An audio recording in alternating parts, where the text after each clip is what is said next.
Assalamualaikum warahmatullahi wabarakatuh. Saya Asasnia dari kelas 06 SMJP 007, ruang 538, Prodi Manajemen, Fakultas Ekonomi dan Bisnis. Di mata kuliah ini, saya akan membahas mengenai materi manajemen operasi. Apa sih manajemen operasi itu? Sebelumnya, yang pertama ada produksi terdahulu. Produksi adalah proses penciptaan barang dan jasa. Yang kedua ada operasi. Operasi adalah fungsi atau sistem yang mentransformasikan input menjadi output yang lebih bernilai.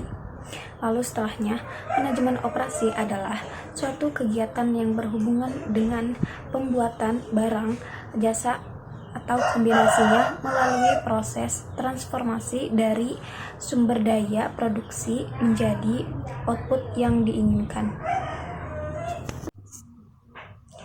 Manajemen operasi menurut para ahli, yang pertama menurut Wysocky di dalam bukunya menyatakan bahwa manajemen operasi adalah desain, operasi, dan pengembangan dari sistem-sistem yang mengantarkan kepada tujuan utama perusahaan, barang dan jasa dengan kombinasi.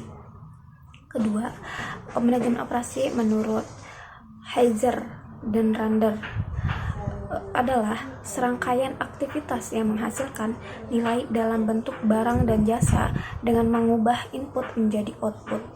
Lalu yang ketiga, manajemen operasi menurut Herjanto. Manajemen operasi merupakan kegiatan yang berhubungan dengan pembuatan barang, jasa, dan kombinasinya melalui proses transformasi dari sumber daya produksi menjadi keluaran yang diinginkan. Di dalam buku, Edi Harjanto memberikan penekanan terhadap definisi kegiatan operasi, yaitu yang pertama ada pengelolaan fungsi organisasi dalam menghasilkan barang dan jasa. Yang kedua, adanya sistem transformasi yang menghasilkan barang dan jasa. Yang ketiga, adanya pengembalian keputusan sebagai elemen penting dari manajemen operasi.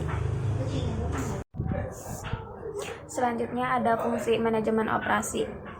Fungsi manajemen operasi ada 3. Yang pertama itu fungsi perencanaan. Tahap ini meliputi semua kegiatan awal, mulai dari penentuan barang atau jasa yang akan diproduksi hingga jadwal kampanye marketing.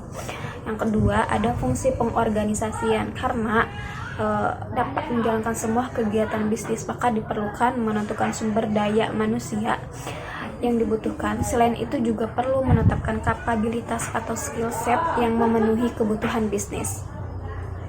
Yang ketiga ada fungsi penelaah.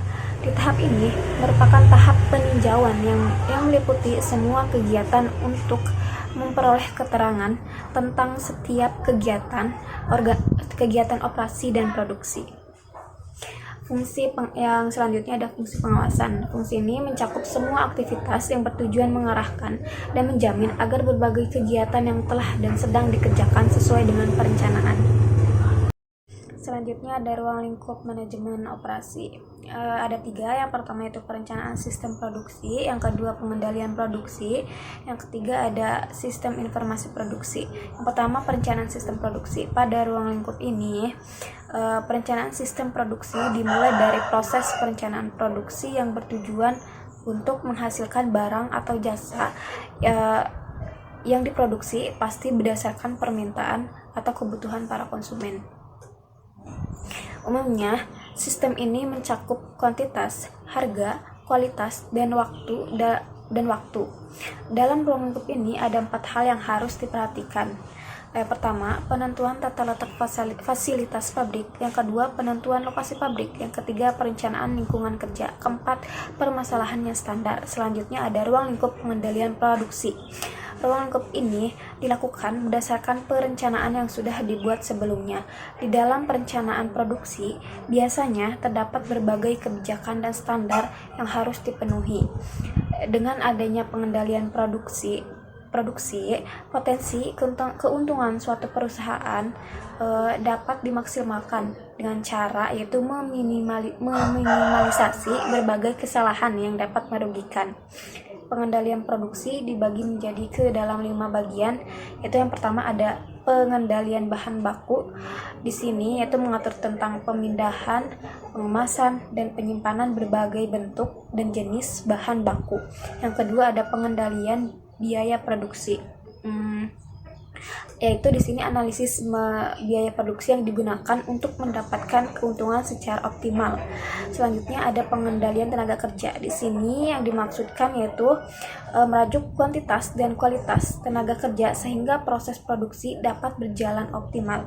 Selanjutnya ada pengendalian kualitas, yaitu alat bagi manajemen operasi yang digunakan untuk meningkatkan kualitas produksi barang atau jasa, mengurangi kuantitas barang gagal diproduksi, serta memeriksa kesesuaian proses produksi dengan standar mutu yang sudah ditetapkan. Yang kelima, ada pemeliharaan alat produksi, yaitu mencegah terjadinya kerusakan produk atau produk yang dihasilkan tidak memenuhi standar mutu yang ditetapkan akibat kerusakan pada alat produksi.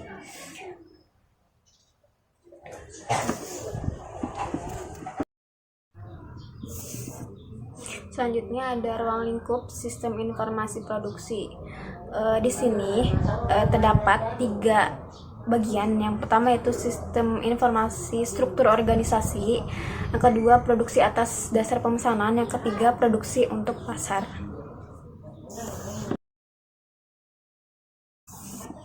Selanjutnya ada aspek yang saling berkaitan dalam ruang lingkup manajemen operasi, yaitu yang pertama aspek struktural. Aspek ini memperlihatkan konfigurasi komponen yang membangun sistem manajemen operasi dan interaksinya satu sama lain. Yang kedua ada aspek fungsional, yaitu aspek yang berkaitan dengan manajemen dan organisasi komponen struktural maupun interaksinya mulai dari perencanaan, penerapan, pengendalian maupun perbaikan agar diperoleh kinerja optimum. Selanjutnya yang ketiga ada aspek lingkungan. Aspek ini memberikan dimensi lain pada sistem manajemen operasi yang berupa pentingnya memperhatikan perkembangan dan kecenderungan yang terjadi di luar sistem. Poin selanjutnya yaitu tujuan manajemen operasi. Yang pertama ada efisiensi. Di sini yaitu untuk meningkatkan efisiensi dalam perusahaan, yaitu dengan memaksimalkan output barang dan jasa dengan input sumber daya minimal. Yang kedua ada productivity. Itu untuk meningkatkan efektivitas dalam perusahaan itu dengan memproduksi barang dan jasa yang tepat dalam memenuhi kebutuhan konsumen. Yang ketiga yaitu ada ekonomi. Untuk mengurangi biaya dalam kegiatan perusahaan, yaitu dengan meminimalkan biaya produksi barang dan jasa yang akan dibuat. Keempat ada quality atau meningkatkan kualitas, yaitu meningkatkan kualitas di dalam perusahaan, yaitu dengan memastikan bahwa barang dan jasa yang dihasilkan sesuai dengan standar dan kualitas yang ditentukan. Lalu selanjutnya ada reduced processing time, untuk meminimalkan waktu yang terbuang sia-sia pada proses produksi dengan mengontrol waktu dan memanfaatkan semaksimal mungkin waktu yang digunakan ke dalam aktivitas lain. Poin selanjutnya ada karakteristik manajemen operasi. Menurut Julian Yamit 2003, manajemen operasi mempunyai karakteristik, yaitu yang pertama mempunyai tujuan untuk dapat menghasilkan barang dan jasa. Yang kedua, memiliki kegiatan yang utama, yakni dalam kegiatan proses transformasi. Yang ketiga, mempunyai suatu mekanisme yang dapat mengendalikan suatu pengoperasian. Selanjutnya ada poin strategi manajemen. Terdapat beberapa. Yang pertama yaitu lean manufacturing. Lean manufacturing merupakan metode yang berfokus pada meminimalkan waste atau faktor yang tidak dapat menambah nilai dan daya jual produk bagi pelanggan. Yang kedua yaitu ada Six Sigma. Six Sigma merupakan metode yang berguna untuk meningkatkan performa bisnis dengan mengacu pada pendekatan manajemen proses berbasis data, di mana di sini akan menghitung kurva statistika sekaligus manajemen proyek dan analisis keuangan bisnis untuk mengurangi kemungkinan kesalahan produksi perusahaan. Dengan Six Sigma, perusahaan dapat meningkatkan moral dan kinerja karyawan, lalu komunikasi di dalam internal perusahaan, dan employee engagement. Dan ketiga, manajemen proses bisnis, yaitu bertujuan untuk mengelola dan meningkatkan proses bisnis tertentu, di mana umumnya akan melibatkan perencanaan hingga eksekusi tindakan bisnis seperti business process modeling, business process mapping, business process automation, dan business process discovery. Tanpa manajemen proses yang baik dan sistematis, proses bisnis perusahaan akan mengalami satu, ketidakefisienan lead-time bisnis, kedua, bullwhip effect dan supply chain and management, yang ketiga, penurunan kepuasan dan pengalaman pelanggan terhadap bisnis, keempat, data mining yang buruk karena proses analisis data berjalan tidak efektif. Yang kelima, KPI atau performa karyawan yang tidak maksimal sehingga memicu pergantian karyawan. Strategi keempat yaitu ada perencanaan proses bisnis. Salah satu tujuan dari pembentukan manajemen operasi adalah menciptakan proses kerja perusahaan yang lebih efektif dan efisien. Oleh karenanya, tim perusahaan harus melakukan perencanaan sekaligus perancangan proses kerja, baik itu dalam aspek pemasaran, penjualan, keuangan, hingga sumber daya bisnis. Konsep perencanaan bisnis ini umumnya terdapat 3 jenis. Yang pertama ada perencanaan operasional, adalah tipe rencana bisnis yang memberikan gambaran jelas tentang jalannya aktivitas usaha. 2. Perencanaan strategis adalah rencana bisnis yang isinya mencakup langkah-langkah strategis dalam mencapai tujuan bisnis. Contohnya visi dan misi perusahaan serta nilai-nilai perusahaan. 3. Ada perencanaan taktis, itu bertujuan untuk merealisasikan strategis bisnis yang telah terencana sebelumnya. Contoh tipe perencanaan ini adalah job description suatu pekerjaan. 5. Manajemen sumber daya manusia perusahaan. Adapun sumber daya manusia perusahaan yang harus dikelola adalah karyawan dan stakeholder.